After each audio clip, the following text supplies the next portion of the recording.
Stand back from the peninsula, and the first thing you notice is shape.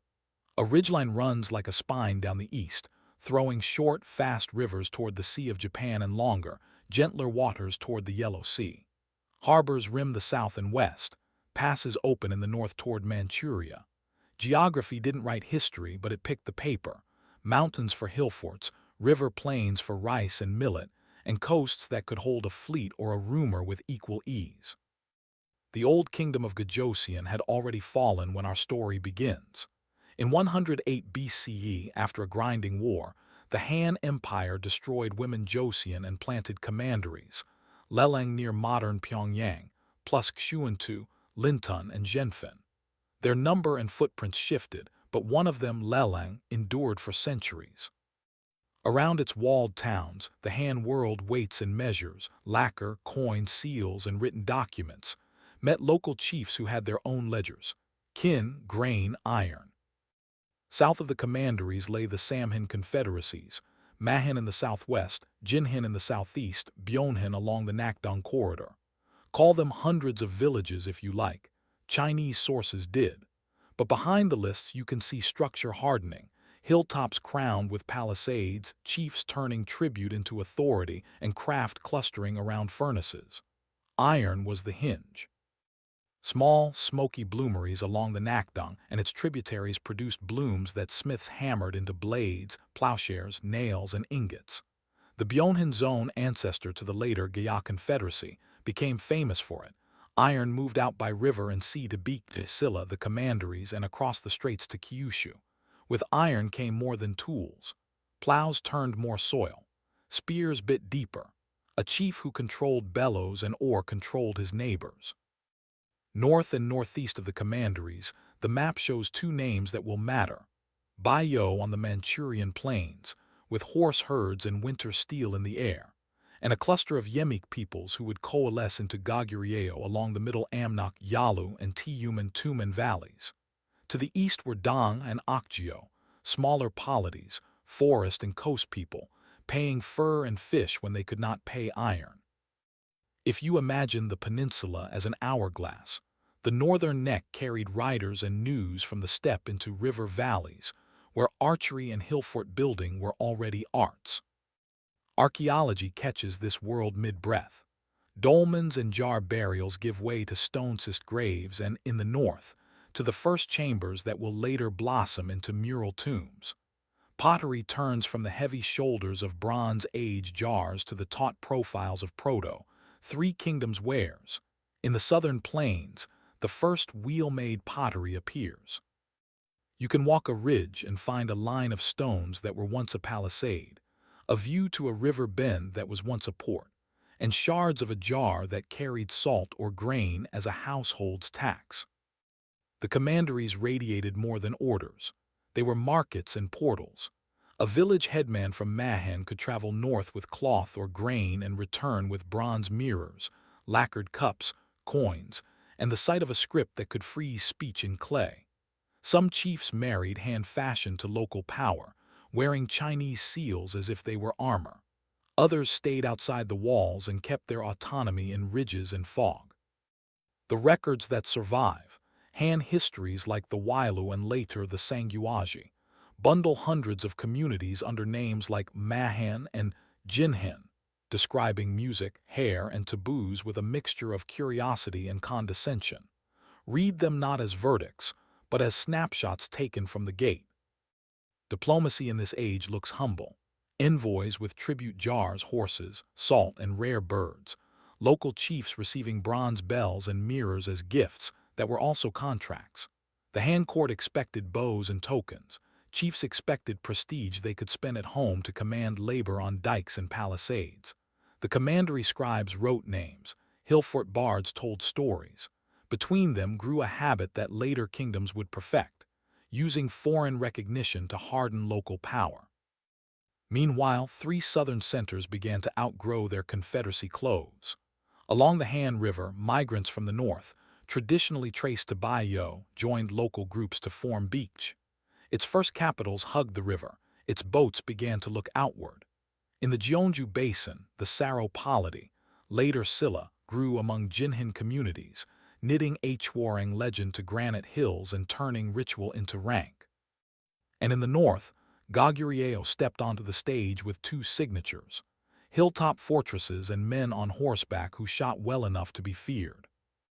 Goguryeo's early kings, traditional dates put Jumong's founding at 37 BCE, pushed outward with the rhythm of the rivers, upriver to Baekje's pastures, downriver to the commandery markets, across to neighboring tribes and towns. From the 1st century CE, they tested Han and Chinese successor states in raids and counter-raids. A handful of Chinese military colonies remained along the Liaodong and northern peninsula. Goguryeo learned to harass them, take what could be taken, and fall back into ridges. The image that endures is a line of stone, fortress after fortress tying hills to valleys and valleys to states. Baekje's rise had a different music. Its river mouth opened to the Yellow Sea. Its boats slid along coasts to Shandong and across to Kyushu. The court at Wuryeseong and later at Hanseong, and eventually Sabi, became the kind of place where a monk could carry sutras to Japan in one season, and a craftsman could return with a new roofline in the next. Archaeology shows a taste for elegant tiles, lotus motifs, and wooden architecture that carries grace more than bulk. But a river city still needs steel. Baekje married culture to war when it had to. The river wasn't a moat, it was a road. Silla, hemmed by mountains, built inward first. Its founders, Baekje in tradition, knit clans into a state by turning ritual into rules, bone rank service, a youth corps later idealized as Hwarang that taught elites to ride, shoot, and sing the same songs. Iron moved in from Gaya, farmers coaxed rice from narrow paddies, and a court learned to treat the passing of a comet as both omen and opportunity. In a century or two, Silla would learn to make alliances like walls. For now, it made walls like houses. We tend to jump too quickly to kings and battles. Before the banners, there were markets. Gaya's iron flowed along the Nakdong by boat and pack horse, ingots stamping trails where later armies would march. The southern coast's maritime belt united fishers, traders, and smugglers in a practical cosmopolitanism. Across the straits, the Japanese archipelago's Yaya culture had opened the age of wet rice agriculture and bronze bells. By the 1st century CE, iron from Korea was feeding the blades and hoes of Yamato elites. In return came beads, craftsmen, and an attention that Baekje would use well. Religion in these centuries is mostly ancestors and local spirits, but the doors are propped open. Buddhism will arrive later, traditionally 372 in Goguryeo, 384 in Baekje, 527 in Silla, but monks already walk the roads of China. Traders carry amulets with syllables no one here can yet read. Writing, too, perches at the gate. Commanderies use characters for ledgers. Savvy chiefs learn to hire men who can put a name to bamboo strips and make it stick in negotiations. When the three kingdoms fully emerge, they will adopt Chinese characters to write their own laws and literature. The habit is seeded now. By the end of the 1st century CE, the map is no longer a fog of villages. Goguryeo has a crown and a perimeter. Baekje holds the Han Basin and eyes the sea. Silla has turned a cluster of hills into a capital in training. Gaya's ridges ring with hammers. The commanderies shrink as their markets expand. Baekje watches its children choose their own names. War is frequent and small. Raids to test walls, escorts for tribute, little wars over salt and pastures, and every fight trains men who will later stand at Ansi and Hwangsanbeol. What makes the Proto, Three Kingdoms compelling is not just that states emerged, but that they did so in conversation, with China's commanderies, with Kyushu's harbors, with each other's markets, and with the land's stubborn geometry. Iron and writing follow the same roads. Chiefs learn that a fort is a bank and a tax is a promise, and three regions learn that a banner means nothing unless it can be seen from a distance and obeyed up close. We leave this chapter with three banners above one peninsula and one more in the wings. The north will soon be dominated by a state that can fight empires and build tombs that look like hills sprouting murals. That is where we go next. Goguryeo Ascendancy, Gwanggaeto's campaigns, Eulji Mundeok at Salsu, and the stone faces of Ansi watching waves from the heartland and the coast break. If the Proto, three kingdoms were a map of hillforts and market paths, Goguryeo turned it into a perimeter. The country grew along rivers that ran north and west, and it learned early that a fortress can be a granary and a trumpet at once. By the late 4th century, a single name lifts out of the chronicles like a banner in wind. Gwanggaeto, R. 391-413, broad, expanding holy king. He began with the ground under his horse. From his capital at Gyeongju near modern Jeon, he drove campaigns in compass strokes north into Baekje's pasture lands, east to the Goguryeo coast, west across Liao, and south toward the Han Basin and the sea. The stone he left behind is still there. The Gwanggaeto stele, cut in 414 and taller than a man's memory, listing fortresses taken, tribes subdued, kings chastened. It is boast and report in one voice.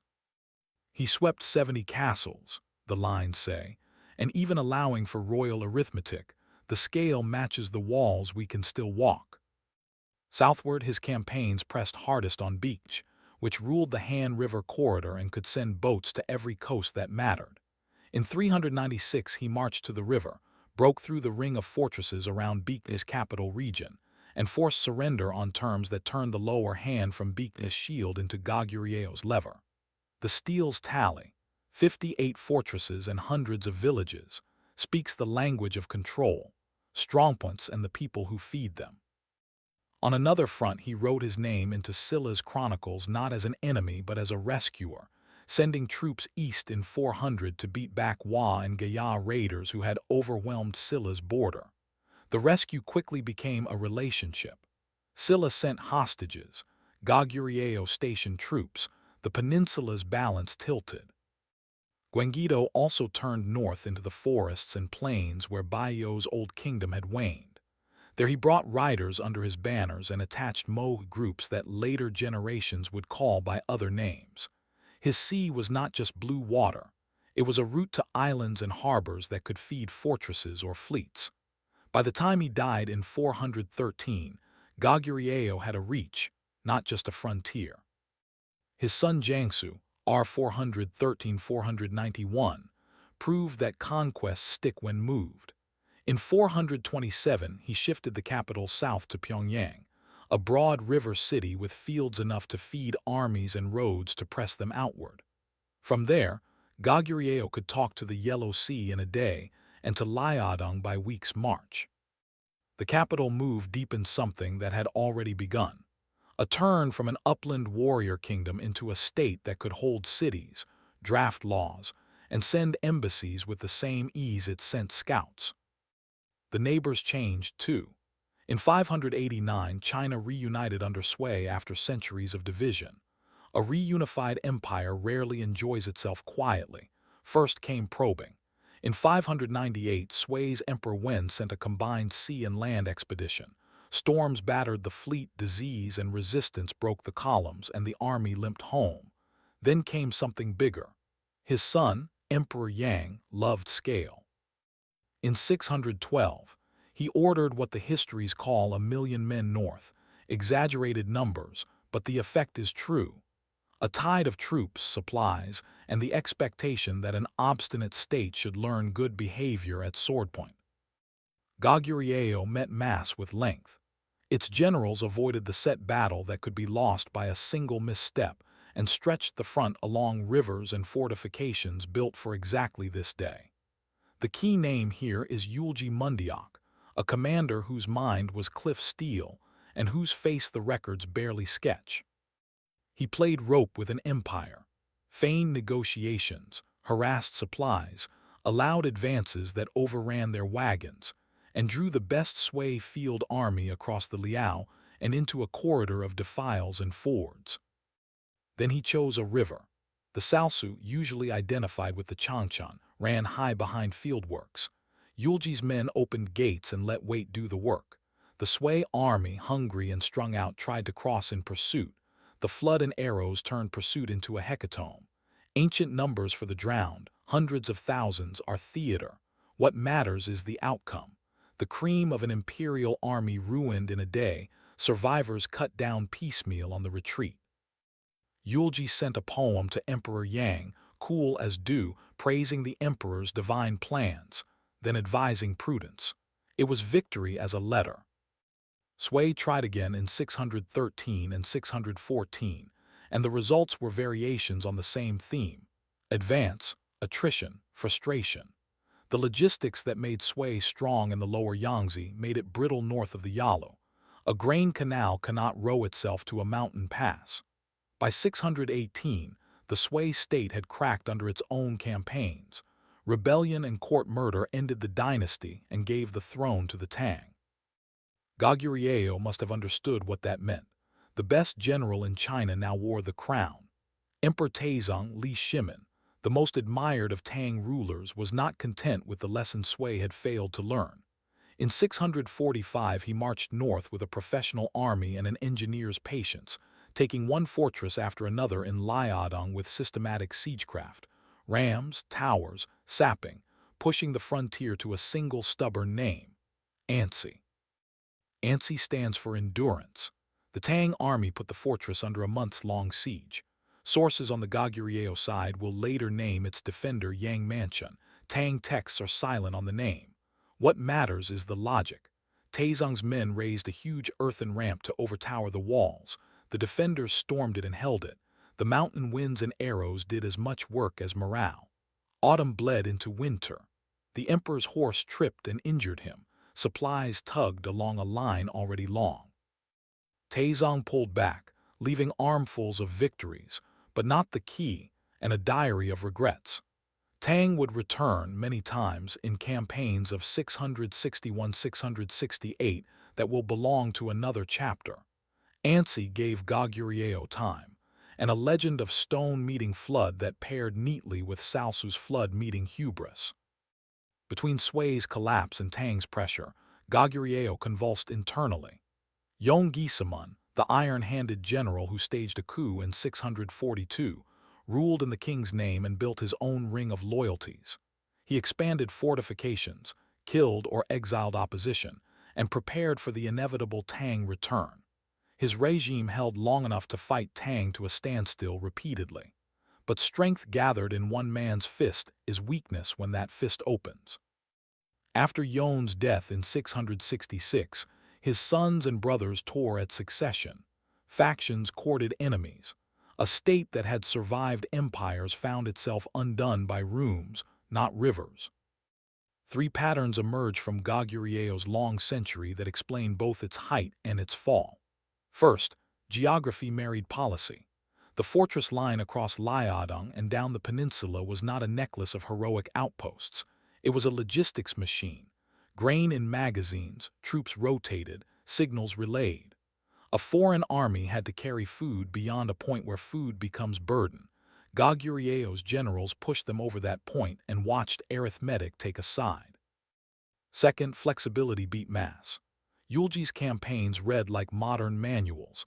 Avoid decisive battle, attack supply, engineer the environment, make the enemy's maps lie. Salsu's river gates were sappers' work done in winter, not a miracle done overnight. Even at Ansi, when forced to hold a single place, Goguryeo fought with the same principle. Make the enemy pay for every stride, force him to invent, then break the invention. Siege and countermound were engineers' chess. Third, diplomacy was never a luxury. Goguryeo at its strongest could still not fight the entire world. It needed its southern borders quiet while it faced Sui. It needed Silla cowed while it held Tang.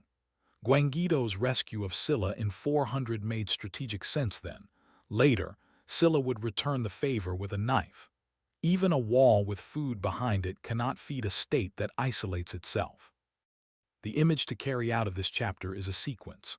First, a king in lamellar armor at dawn on a river cliff, pointing toward a town that will feed his storehouses. Then an older general on a bank with a baton, watching a river take the weight off his archers.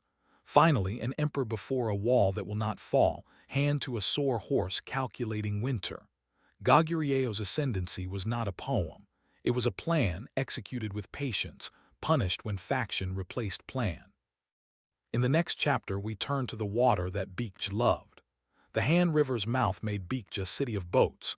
Its court sent Buddhism and builders to Japan.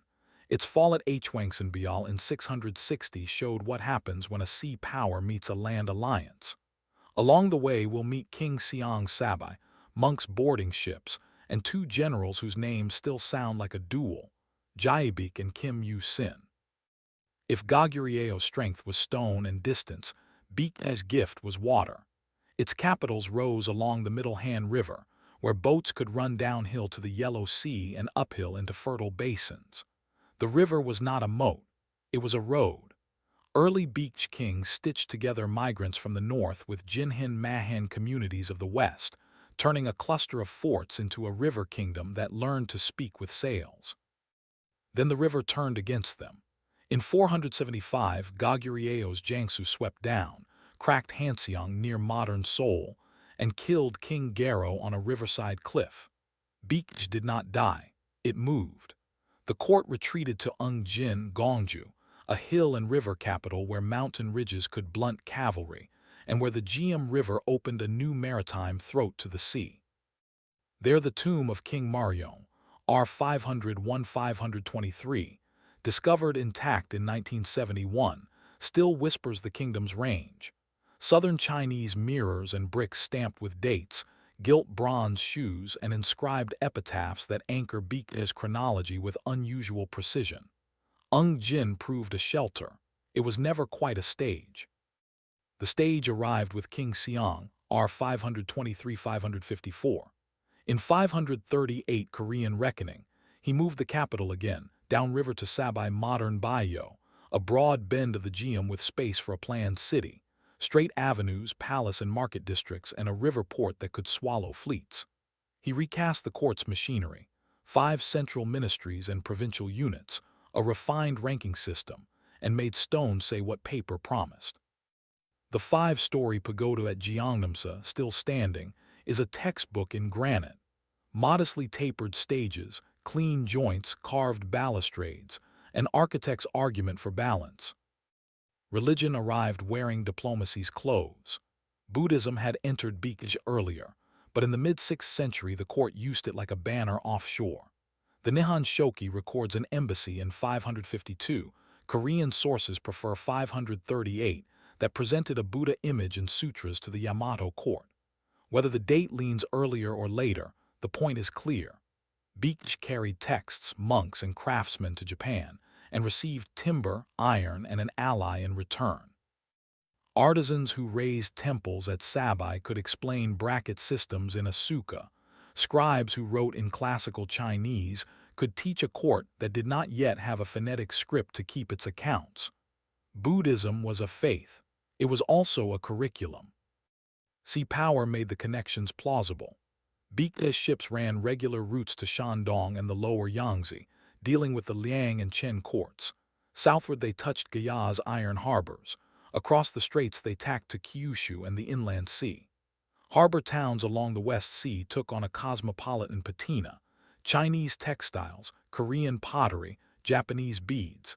Interpreters and pilots more valuable than soldiers on days when wind did the talking. If you measure kingdoms by how far their artisans' hands reached, Baekje's grasp was long. War remained the grammar of borders.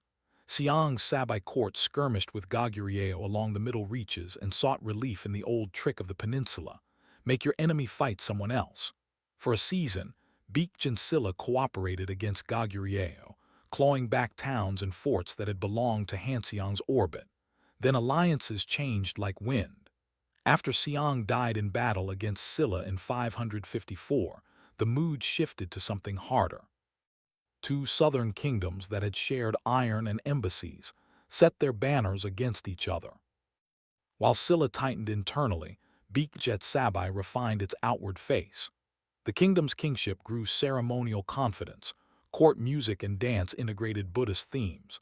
The flower-like Sabi Palace complex framed the king as a pivot between sea and land. Sites such as Myeoraksaji and Iksan, an enormous temple precinct with traces of 3 stone pagodas, hint at royal ambition to command both banks of the Gyeom with a mirror capital. Whether the Iksan project was Seong's or his successors, it tells you Baekje imagined space in pairs, river left and right, sea and court, as a mariner would. The end came quickly when it came. In 660, Silla and the Tang court finalized a pact that tied the peninsula's southeast corner to the strongest army in East Asia. The plan was simple. A Tang fleet under Su Dingfeng would land on the Gyeom estuary while Silla's army, led by Kim Yu-sin, marched overland through the Noryong passes. Baekje had ships and a river. The Allies had more of both. King Ueja, Seong's grandson, faced the classic Baekje dilemma: too many fronts for too few men. At Hwangsanbeol near modern Nansan, Baekje made its last open field argument. General Joyeong, a soldier of austere reputation, gathered what he could. Sources talk of 5,000 men, and arrayed them on ridges to meet Kim Yu-sin's tens of thousands.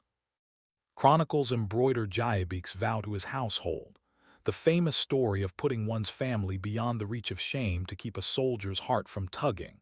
But even without embroidery, the geometry is stark.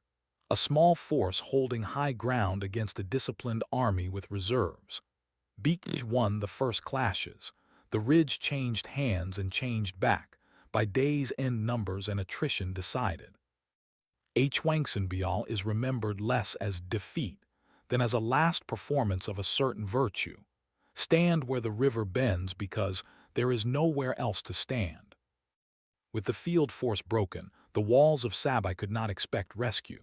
Tang's fleet forced the estuary. Sabi fell. King Ueja surrendered.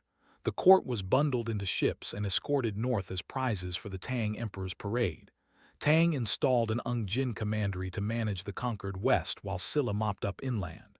Baekje's banners did not all fall at once. In the shell of the kingdom, a restoration briefly flared.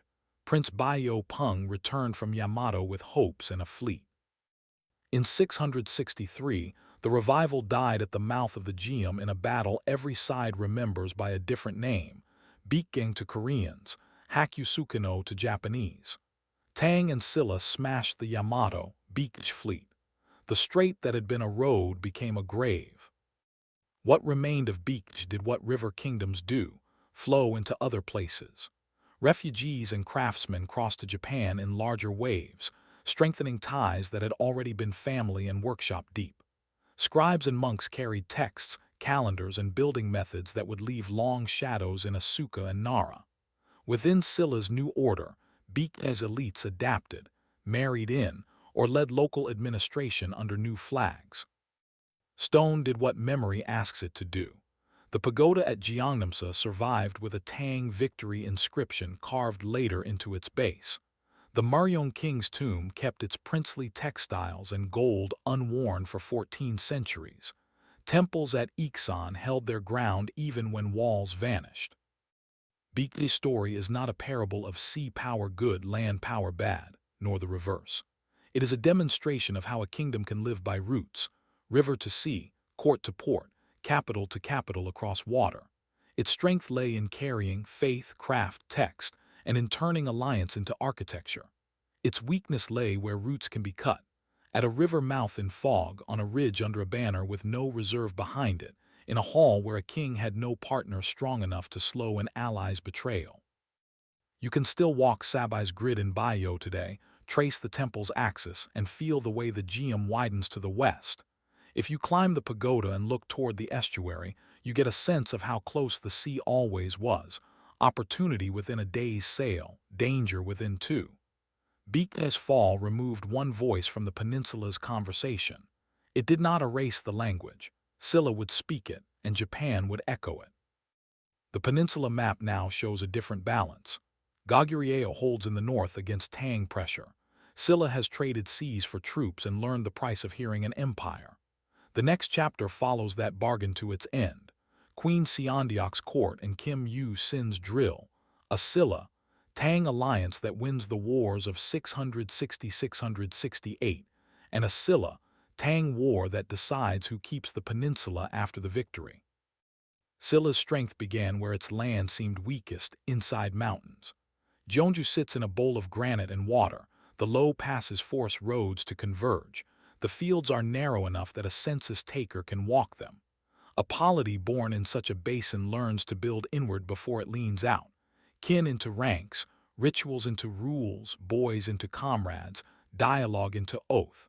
By the 7th century, Silla had turned that grammar into a state. Queen Seondeok R 632-647 is the face Sillan memory favors, a ruler who could read both stars and men. Her court did not invent Buddhism, science, and administration, but it braided them.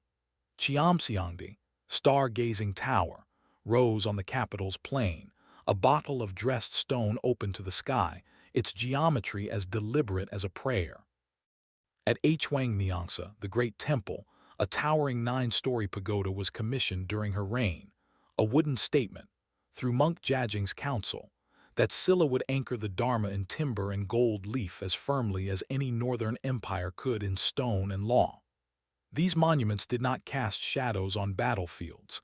They cast habits into officers, proof that a plan could be a building, that a diagram on paper could become a thing that survived wind. The Hwarang, later dressed in romance as flower youths, were, in practice, Silla's elite training corps and social glue. Under the discipline of commanders such as Kim Yu-sin, they learned to ride ridgelines as if they were roads, to move through mountain fog like thread through cloth, and to carry songs that were also codes. Kim himself, of Gaya lineage on his father's side and Sillan on his mother, personified Silla's talent for absorption, a general who could talk to ironmasters as well as monks, who would later marry his kin ties to Gaya into the state he served. Silla's politics sharpened in the 640s as China reunited under the Tang. The new dynasty looked north with ambition and east with curiosity. Silla saw an ally. For decades it had lived between a rock, Goguryeo walls, and a river, Baekje's ships. Alone, it could harass and survive. With a partner who could put fleets on the Gyeongju estuary and siege engines in Liao, it could do more than endure. Diplomacy turned into strategy. Silla would make the case in Chang'an that Baekje and Goguryeo were enemies of the civilized order. Tang would provide fleets and columns. Silla would provide roads, rice, and local staff work that made maps honest. The plan unfolded like a tide in 660. On the western littoral, a Tang expedition under Su Dingfeng slipped up the Gyeongju as Baekje watched both river and ridge. On the inland ridge lines, Kim Yu-sin led Silla's army through the Joyeong passes toward Nansan. The field fight at Hwangsanbeol, Joyeong's last stand, shattered Baekje's maneuver force. The fleet took Sabi. The king surrendered. A Baekje restoration flickered in 662-663 with Yamato aid, then died under Tang ships at the mouth of the same river. Silla had used sea and empire to solve a century of rivalry in one summer. Goguryeo was a different mountain altogether. After Sui's collapses and Tang's first frustration at Ansi 645, the northern state had bought time with architecture and a strongman. But Yeong-gisemun's death in 666 split power among sons and nephews. The walls were still tall, the grain still stored, the political rooms suddenly shallow. Silla pressed Tang to return. In 668, a Tang-Silla pincer, Chinese columns through Liaodong and across the Yalu, Silla pressure in the southeast, tightened on Pyongyang. The city fell. The court was marched into a parade it did not choose. Centuries of Goguryeo rule ended with fanfare in Chang'an. On a map, the peninsula was now unified. Unification, however, is a sentence with a comma. Tang did not come to hand a trophy to Silla, it came to manage its frontiers.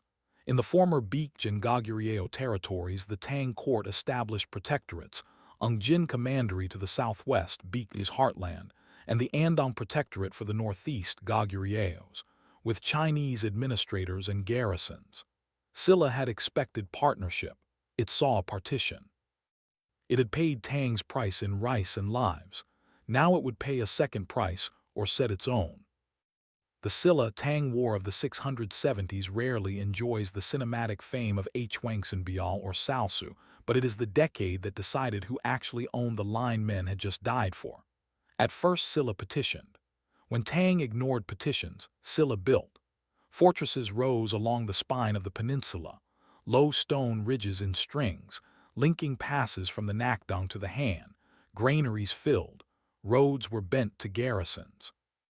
Then came maneuvers, quick strikes at Tang outposts, ambushes of columns in narrow valleys, harassment that made an empire eat its own tail in logistics. Battles such as Miso Fortress, 675, and other engagements in the 670s bled Tang lines. The Tang Navy attempted landings on the southeast coast. Storms and Silla defense broke them. By 676, Tang had withdrawn its main forces across the Tidong. The Andong Protectorate was resited in Liaodong. Silla had won the peninsula south of the river. North of that line, peoples who had been Goguryeo would soon coalesce into something Tang could not administer, and Silla could not annex Balhae, a northern answer that belongs to our last chapter. Inside, Silla rearranged the furniture of a bigger house. The 9 provinces, Ju, replaced the old patchwork. 5 secondary capitals anchored regions. Gyeongju remained the golden city at the center. Prefectures and counties stitched local elites into a national fabric. Bone rank continued to shape careers, but royal power tightened. Titles proliferated to manage land and labor. The state took census and tax more seriously. Roads became the bones of administration, not just the muscles of campaign. The same culture that had built Cheomseongdi now built state, paper, ledgers, law, at a scale Seondeok's astronomers would have approved. Religion and art took advantage of peace to become infrastructure. The temple precincts at Hwangneongsa and Bunhwangsa grew. Cave temples at Seokgyeoram, later in the 8th century, would place a granite Buddha inside a mountain so precisely that light at dawn on certain days lit the face. The capital's royal pond, Anapji, Walji, staged the state's idealized world in lacquered pavilions and floating lamps. Silla's artisans turned the flexible techniques of Baekje and the solid masonry of Goguryeo into a synthesis. Tang aesthetics arrived by ship and road, roof tiles, statuary styles, modes of court ritual, and were Koreanized in stone, wood, and silk. Unification also asked Silla to manage inheritance. Baekje elites did not vanish. Many were integrated as local administrators or court officers, their talents captured in titles. Gaya's artisans and ironmasters found themselves supplying a different army and building a different economy. Former Goguryeo borderers often looked north again. Some families would ride into Balhae. Others would become the thin frontier class along the Silla-Tang boundary.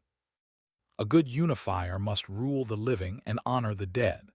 Silla learned to do both, erecting steles to its victories and allocating fields to temples where ghosts could be fed.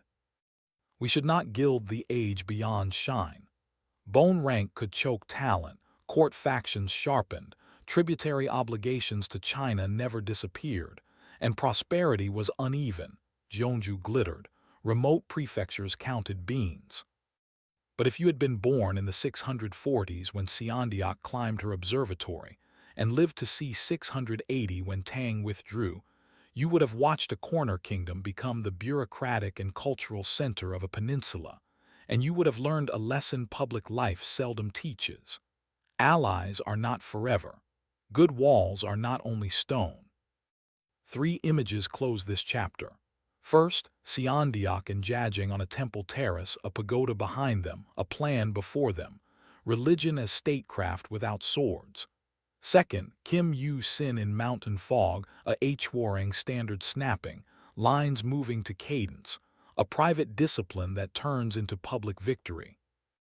Third, a Tang camp pulling flags at dawn from a coastal headland and marching to ships while Silla lookouts put down their horns and write a receipt in a ledger. A victory measured in withdrawals and lists, not only in songs. Silla will rule the south for 3 centuries. North of the Tidong another history is already assembling, Balhae, founded by Joyeong among Goguryeo heirs and Mo allies, a five-capital state that looked to both forest and sea. Before that, two stories deserve their due: the iron network that fed warriors and plows, the Gaya confederacy, and the long peace of unified Silla. One demonstrates how economies knit states, the other shows how a culture uses peace to build memory in stone. Baekje's language was water and Goguryeo was stone. Gaya spoke iron. Follow the Nakdong River south from the mountains, and you enter the workshops of Byeonhan's heirs, the cluster of city-states later called the Gaya Confederacy. Here furnaces glowed behind palisades. Here bloom after bloom was hammered into bars, blades, rivets, armor, and the long sword that a rider could draw in one breath. The river carried the sound to the sea, and from the sea the sound traveled farther than any hill king's shout. Gaya was a necklace, not a single jewel. The beads had names: Jungwon Gaya at Gimhe near the estuary, Ara Gaya at Hammon guarding the middle reaches, Gaya at Goguryeo in the uplands, and smaller polities such as So Gaya and Seongsan Gaya, each with its ridge, market, landing place, and clan lineages. They shared craft and season, intermarried and quarreled, fenced the same pastures, and in crisis could pull together, never tightly enough to become a single fist. The chronicles that later kingdoms wrote prefer capitals. Archaeology kinder here shows a network: furnaces, slag heaps, anvils, tombs filled with iron enough to arm a company. Walk a Gaya workshop in your mind. A low clay bloomery, its shaft insulated by packed earth, breathes with double bellows, goat skin or plank pumped by men who count their steps. Ore, charcoal, and flux descend. A spitting, spongy bloom gathers in the base. The furnace is cracked open, the glowing mass dragged to an anvil, slag spills like treacle into a trench. Hammer rhythm begins. A master aims, two strikers follow. The bloom elongates, folds, is hammered again to expel slag. The bar is born. With this you can make anything: a farmer's hoe, a ring nail, a rivet, a cuirass plate, a lamella for a horse's neck, a long leaf-shaped sword with spine enough to thrust and edge enough to cut. The residue spreads, slag carpets the yard, tires, nozzles break and are tossed, the ground shines with 100 fires. Iron made Gaya's markets hum. Packhorses threaded paths to the upper Nakdong. Barges slid downriver with stacks of bars and baskets of spearheads. The estuary fanned into coastal routes west to Baekje, east toward Silla, and across the straits to Kyushu. Japanese Yae and Kafan elites prized Korean iron for weapons and tools. Baekje's shipwrights bought rivets by the basket. Silla's small armies bought blades when diplomacy with Gaya was warm and learned to seize them when it cooled. Gaya's craftsmen paid in metal for grain and cloth, and the surplus fashion that legible states love: bells, gold earrings, glass beads, flowed back. The tombs tell the rest. At Deseongdong and Gimhe, Jungwon Gaya's elite burials combined wooden chambers with stone revetments. The dead lay with gilt bronze crowns, gold earrings, long swords, armor and horse trappings, bits, cheek pieces, stirrup prototypes, even armor for the horse's face made from small lamellae wired together. At Jisindong and Goguryeo, Gaya's mounded tombs are bigger and more militarized. Multiple burials, nested chambers, iron by the crate, helmets with ribbed bowls, heavy plate for torsos, bundles of arrowheads. Pottery in both regions is thin-walled and hard-fired, gray Gaya ware with clean shoulders and tight rims, the ancestor of later Silla stoneware. Open a grave and you read a society's daydreams. Gayas dreamt in metal and horse sweat. Politics followed iron's lines. Where the river bends, someone collects tolls. Where the ford narrows, someone builds a stockade. Where the estuary widens to sea, someone claims pilotage.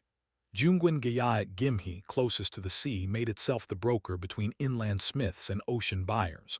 Ara Gaya at Hammon guarded the crossing towards Silla. Gaya at Goguryeo, upriver and more martial, tried to call the tune inland. The confederacy never found a permanent conductor. At times Jungwon's king used sea wealth to claim seniority. Later, Gaya used swords and marriage to push its rank. In the 5th and 6th centuries, Gaya's kings, such as Ijinasi in tradition, courted both Baekje and Yamato, a diplomacy as daring as it was brittle. Early on, Gaya dealt a hand to almost every neighbor. In 400, when Yamato, allies and Gaya troops invaded Silla's frontier, Goguryeo Gwanggaeto sent armies that crashed down the passes and flung the invaders back. Inscriptions on the steel near Jian boast of rescuing Silla, and punishing Gaya.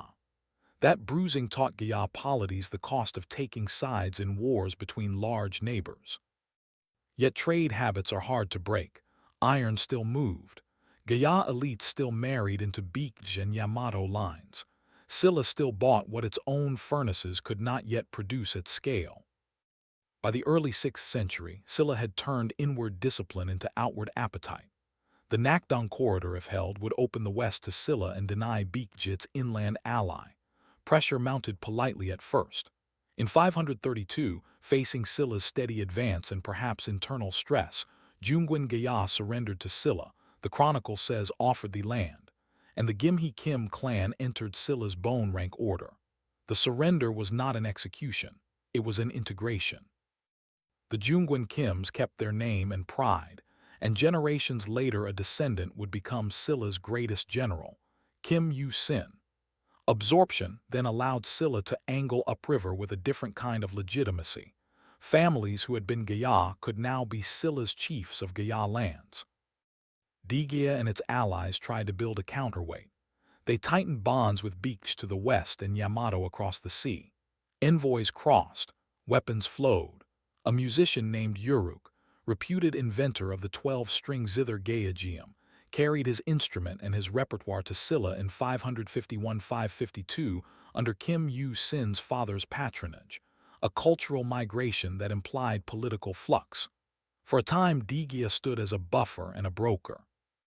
But buffers in the way of empire learn two facts. Alliances are weather, and every toll gate invites a road around it. The blow fell in 562.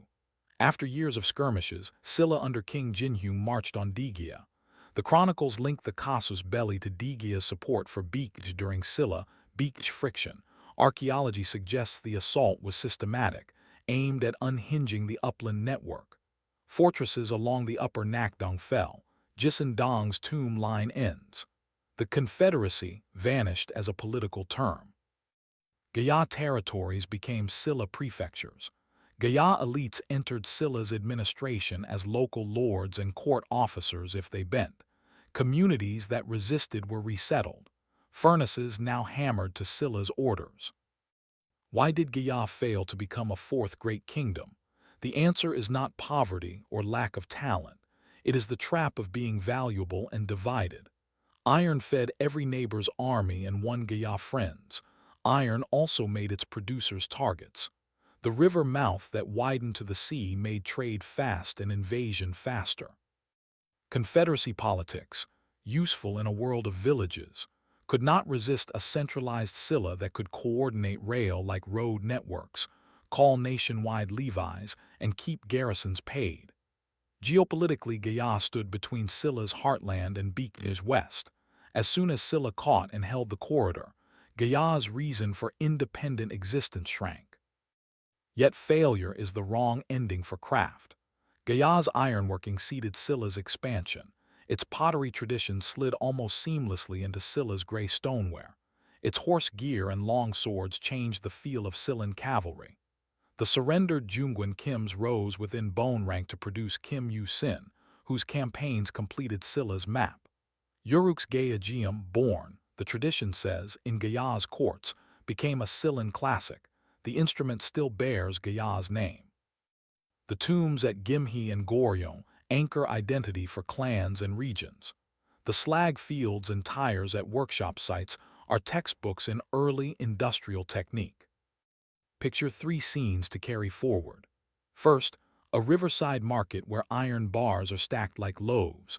A Baekje skipper haggles. A Silla buyer watches with slow eyes. A Yamato envoy examines a long sword for straightness and spring. Second, an upland fortress with a furnace yard, smoke drifting over palisades. A smith wipes his hands and stares down a road where Silla scouts move like beads on a string. Third, a Silla prefect's hall a generation later. A man in official robe signs a land list with a Gaya clan name and a Silla title, then steps outside to listen to a Gaya piece from a musician whose grandfather played for Digia's king. With Gaya absorbed and Baekje fallen, Silla could turn pagodas into policy, prefectures into habit, and stone into memory in a unified realm south of the river. That is the next vista. Unified Silla's golden age. Gyeongju gleaming with tile and water, astronomers at Cheomseongdi, the granite hush of Seokguram, and the long peace that let a peninsula write itself in art. After that, we will look north past the Tidong where Goguryeo heirs and Mo allies built a different answer to the 7th century. Balhae, a five-capital state of horses, forests, and ships. Unification gave Silla a shape it had never owned before, a coastline without gaps and a hinterland that answered to one capital. The harder work started the moment the banners came down. You cannot rule victory, you can only rule people. Silla's genius in its golden age was to lay a civil skin over military bone, provinces and prefectures over fort lines, pagodas over parade grounds, and to make that skin feel inevitable. Begin at the center. Gyeongju, a city once tucked inside hills, turned itself outward without losing the quiet of stone. The royal precincts stretched along the Namcheon, markets expanded, embassies queued. The royal pond Anapji/Walji staged the world in miniature, pavilions reflected in water, islands like lacquered jewels, lamps turning a night walk into ceremony. From the low rise of Cheomseongdi, the sky still poured through a stone bottle, but now its observers read more than omens. Calendars, irrigation schedules, and the bureaucracy's pulse. Administration followed a neat diagram that still looks clean on a school map. 9 provinces, Ju, stitched to 5 secondary capitals, Seondeok to balance the Gyeongju court's magnetism. Prefectures Gun and counties Hyon multiplied beneath. It was not simply geometry. The new grid was how Silla absorbed the people it had conquered. Former Baekje and Goguryeo elites received posts in these layers, their clan names kept, their loyalties redirected. Stone steels recorded not only victories but appointments. The northern line along the Tidong and Tumen, where Tang lingered and Balhae would rise, was manned by a frontier service that paid in land allotments and honor. The southwest, once Baekje, received a secondary capital at Iksan to anchor memory with office. Old Silla's bone rank survived, but it learned to breathe inside a larger chest. Sacred bone kingship had already ended. True bone aristocrats ran the court. The head ranks, 6 down to 4, defined who might wear which hat, marry which house, sit in which office. Ambition crawled through those ribs. Confucian schooling offered one ladder. King Sinmun founded the Gukhak National Academy in 682 to teach Confucian classics to future clerks. Examinations modest, not quite Tang's civil service machine, and recommendation lists widened the intake. A young man from a Baekje family could now hope to enter the capital's pen and seal world through learning as well as inheritance, never fully equal, but newly possible. The economy's pulse regularized. Taxes in grain, cloth, and labor rolled in on a calendar rather than on demand. The state divided land obligations into office land for service Jikjian, stipend fields for officials Nojup, and increasingly, private estates protected by royal favor. Granaries tied to prefectural seats buffered bad harvests. Corvée built roads and temple platforms rather than only fort lines. In the capital 9 standing guard units, multi-ethnic, with former Goguryeo and Baekje men in the ranks, guarded the palace. Provincial garrisons drilled to the same drum. A generation that had learned war now learned cues. Religion spread like mortar in the civic wall. Buddhism had been Silla's court faith for centuries, but in unification it became a state language, something that could bless a levy and a law with equal ease. King Munmu, dead in 681 after driving Tang off the coast, asked to be cremated and have his ashes scattered at sea so he might return as a dragon to protect the realm. A tomb mound under waves near Gampo marks that vow. under King Seondeok R. 702-737 and Gyeongdeok R. 742-765. The stone we still visit took its shapes. Bulguksa rose on a terrace east of the capital, a doctrinal diagram in granite and stair. Two famous pagodas, Dabatap, lace in stone, and Siakgatap, calm geometry, standing like arguments in balance.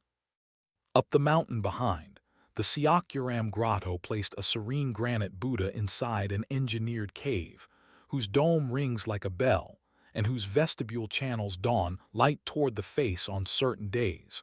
Religion as mathematics and sandstone as scripture. Monks gave these stones words. Gwanggaeto 617-686, who famously turned back from a journey to China after a nighttime lesson in a skull's humility, preached harmonization, Hwangsanbeol, arguing that diverse doctrines were facets of one insight. His hymns and commentaries softened hard scholastic lines. Yuisang 625-702, disciple of the Huyan tradition in China, returned to plant Hwangsanbeol thought at Buseoksa, mapping reality as an interpenetrating net of jewels. Later in the 8th and 9th centuries, Seon Chan/Zen, lineages, Pojo, Myeonghyo, and others, carried meditation schools up mountain valleys. The 9 mountain Seon schools will belong to the later arc, but their hermitages sprouted in this age's peace. If power needs the sacred, culture needs a road.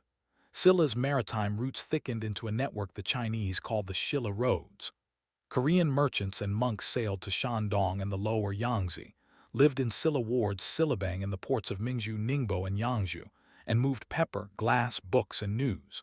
Arab and Persian traders, the dashi and bosi of Chinese records, left glass bowls, carnelian beads, and stories of a far Silla kingdom rich and orderly.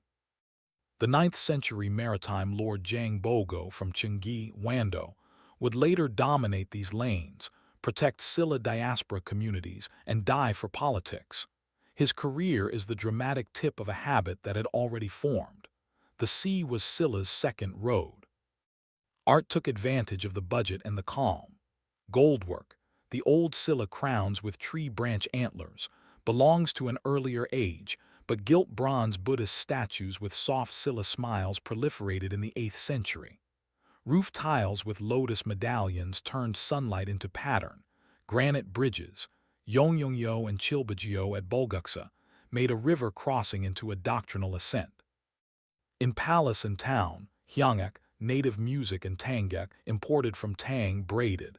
Dancers in long sleeves trace stories more ancient than the dynasties that watched them.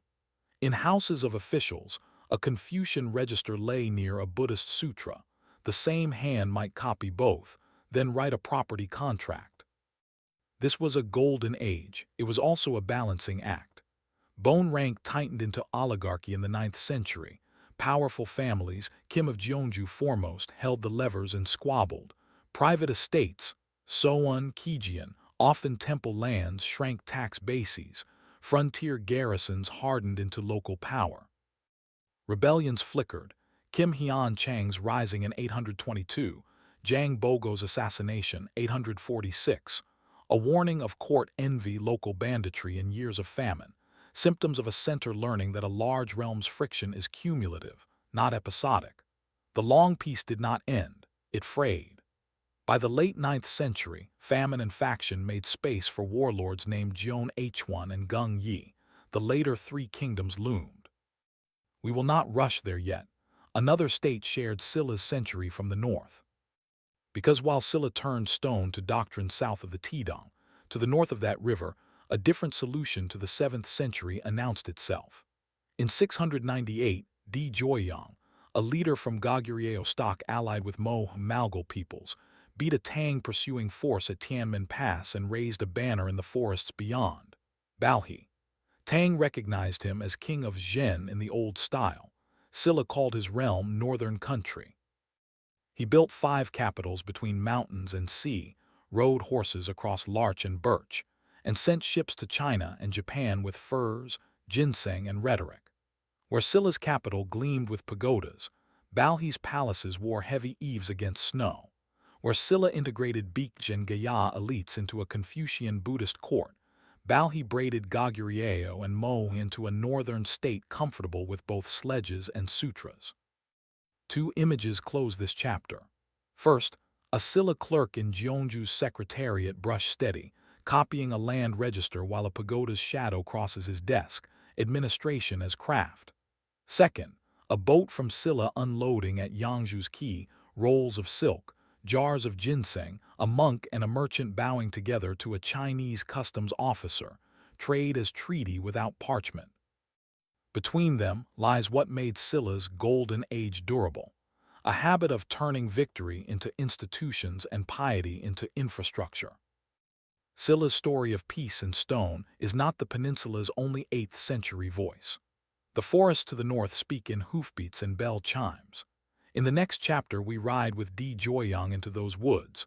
Watch Balhae lay 5 capitals on maps most empires drew as blank, and follow its ships and envoys as they knit a northern arc from the Amur to the East Sea, until kitten riders came and the long winter closed. When Tang banners pulled back from the Tidong in 676 and Silla wrote its victory into roads and temples, the map above that river refused to stay blank.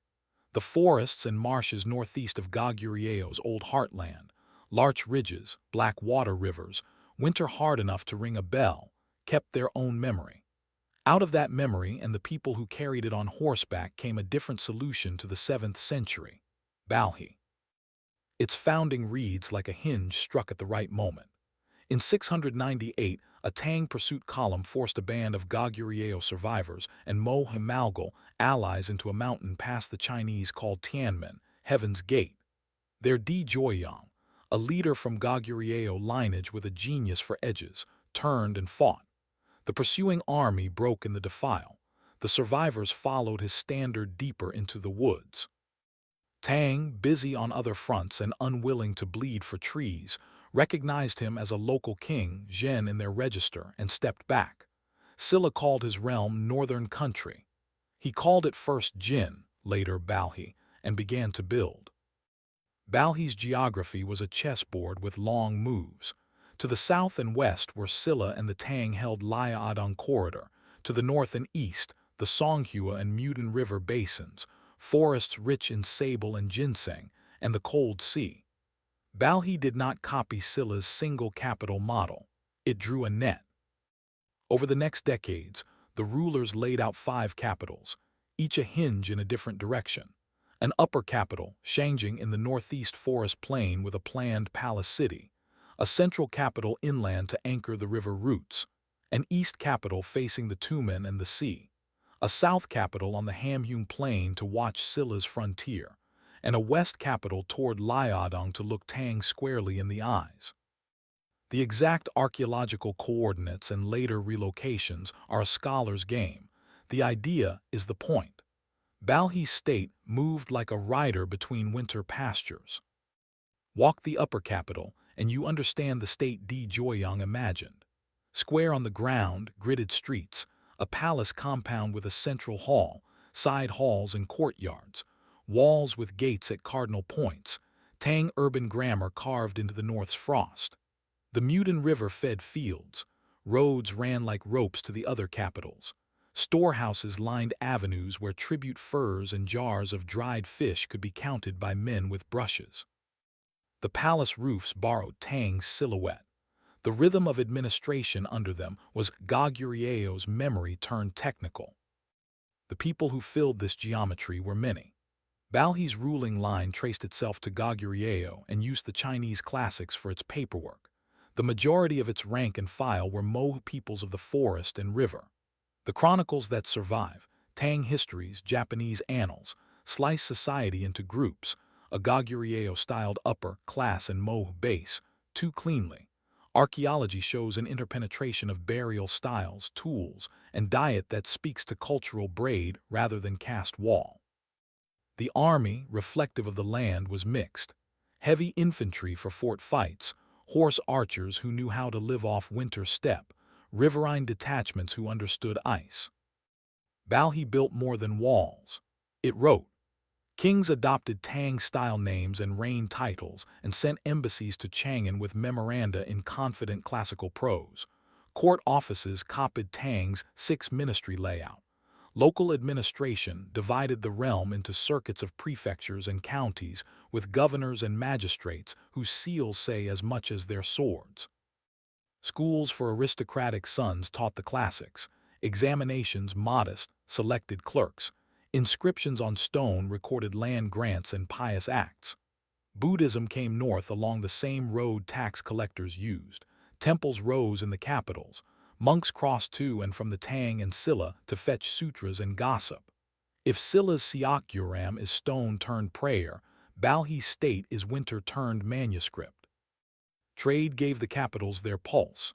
South and west-bound caravans carried sable, fox and ermine pelts, musk, wild honey and ginseng. In return came silk, paper, ink, bronze mirrors, wine and books. Balhae envoys and merchants in envoys' robes crossed to Heian Japan often enough that the Japanese chroniclers called Balhae the flourishing land of the East, a polite way of saying valuable neighbor. Dozens of embassies in the 8th and 9th centuries, ships with high curved prows unloading at Dasefu and Naniwa, kings sending gifts and letters that folded flattery over demand. The sea routes Balhae used ran the same lanes Silla's merchants sailed. Sometimes the two met cordially, sometimes with hands on the rail, always knowing the other's ledger. With Tang, Balhae kept a careful rhythm. Early on, recognition was a bargain. Tang got a polite title for the king and tribute receipts. Balhae got space to grow and Chinese technicians when needed. Later, as the Tang state weakened under rebellion, and Lushan's revolt in the mid-8th century bled the empire, Balhae stiffened its tone. Raids and counter-raids along the Liao frontier, a west capital positioned like a shield, envoy prose sharpening. Balhae's comfort with Tang forms was not subservience. It was fluency used to argue for oneself. To the south, Silla and Balhae were wary neighbors who shared a history and a river. The Tang courts sometimes tried to play one against the other. Each sent embassies to Chang'an complaining of the other's behavior. Border fights flickered. Trade and stolen goods flowed at the same time. Human beings with jars and spears doing what they always do on lines invisible to gods but clear to farmers. Silla's official histories, written from the south, call Balhae northern country, a phrase that carries distance and recognition at once. Balhae's kings after Joyeong, his son Mui King Mu, R. 719-737, Humu King Mun, R. 737-793, and later rulers pressed the state's shape into a lasting mold. King Mu reportedly sent a fleet to attack Tang's Gyeongju across the Yellow Sea, a slap and a signal. King Mun finished the upper capital's palace city and took the title King of Balhae in a style that claimed more than provincial status. Under them, the 5 capitals network matured, prefectures and counties multiplied, coin molds and pottery kilns spread, specialized farms and fisheries supplied court warehouses. The state we see in later Japanese and Chinese records is not a camp. It is a civility suited for frost. Even winter ages. By the early 10th century, two pressures converged Balhae could not outmarch. To the west and southwest, the Khitan Confederation, horse-bow people of the steppe under the Yellow clan, consolidated into the Liao state, a frontier empire as at home in felt and wood as in silk and stone. To the south, Silla had aged into regionalism. A new force, Goguryeo under Hwangsanbeol, would soon rise on the Imjin and capital at Gyeongju, claiming inheritance of Goguryeo's mantle. Balhae stood between a new cavalry empire and a successor to its old southern rival. Attacks along the Liao frontier in the early 900s tested walls and men. Balhae survived the first waves, leaning on forest logistics and winter. But in 926 the Khitan struck hard in a coordinated campaign. The upper capital fell. Balhae's court was overrun. The king and many nobles were captured.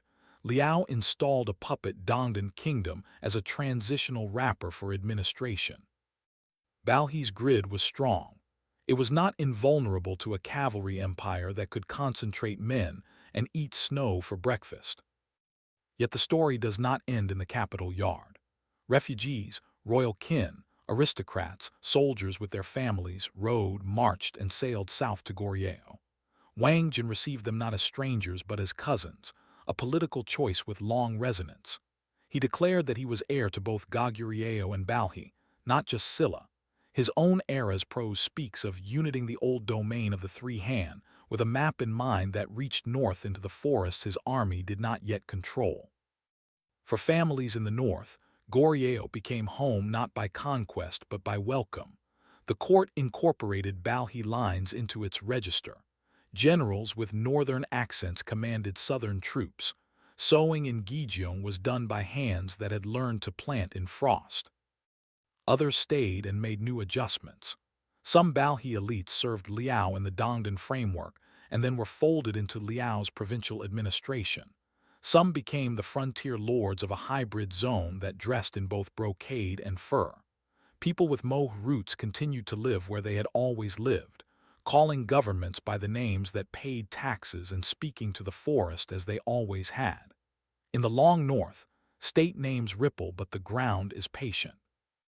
What did Balhae leave? A northern memory that refuses to shrink. Its capital's foundations, where excavated, show that classic East Asian city planning can live under snow. Its tombs, less muraled than Goguryeo, but rich in horse gear and Tang-style artifacts, prove a cosmopolitan cold.